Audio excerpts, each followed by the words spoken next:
మన Andhra sugar factory ఉంది, దాని విలువ 200 కోట్లు.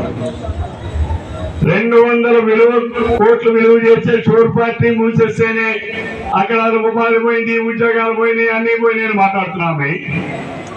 మరి 32,000 కోట్ల రూపాయలు విలువ చేసే పరిశ్రమకు వస్తే ఎన్ని వేలాది మందికి ఉద్యోగాలు వస్తాయి, ఎన్ని వేలాది మందికి ఉపాధి అవకాశాలు వస్తాయి. ఆ ప్రాంతం అంతా కూడా ఇన్ని వేల మంది అక్కడ చేరితే ఒక టౌన్షిప్ వస్తుంది, బ్రహ్మాండమైనటువంటి సివిల్ స్ట్రక్చర్ అంతా వస్తుంది. ఈ ఆలోచన ఏమీ లేదు.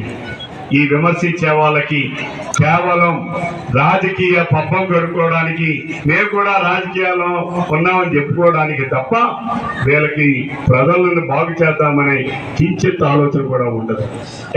కోదండ కుమార్ సమయంలో కానీ వచ్చేస్తే ఆయనకి మంచి పేరు ఉండిపోద్దేమో, ఆ తెలుగుదేశం పార్టీకి ఉండిపోద్దేమో అని ఈర్ష్యాసూయతో మాట్లాడే వాళ్ళు కొందరు. మరికొందరు బ్లాక్ మెయిల్ చేద్దాం, ఎవడైనా ప్రైవేట్ వాడు పెడితే ఆయన దగ్గర డబ్బులు తప్పాలి, ఎలా తప్పాలి అని ఎలా బ్లాక్ మెయిల్ చేస్తాం. ఇప్పుడు నేను పెట్టించేది ప్రభుత్వం పెడుతుంది, ప్రభుత్వం. దాని విలువ 32,000 కోట్ల రూపాయలు. దాని 3,200 మెగావాట్ల కెపాసిటీ, 32,000 కోట్ల రూపాయలు. మీరు ఊహించండి.